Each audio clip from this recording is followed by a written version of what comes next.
She wasn't fat, but she wasn't skinny. She loved restaurants, but not more than she hated her body. She kissed boys, but she didn't bring them home. She hated being home, but she didn't know where else to go.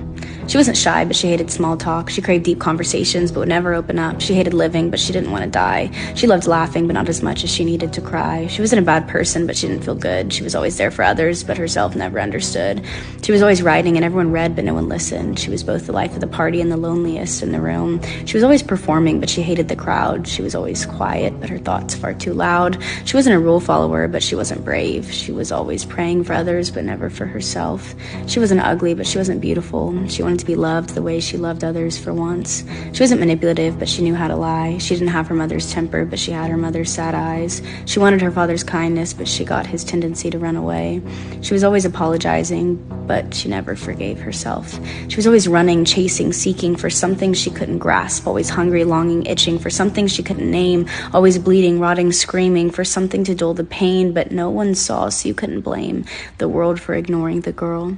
She was always smiling, laughing, mending others' scars. She was always dreaming, never sleeping, always looking at the stars. She was born with wings instead of feet, always needing somewhere to flee, but she couldn't fly. Her baggage held her down. She wasn't depressed, at least she didn't think. A dangerous coping mechanism for a girl with clipped wings.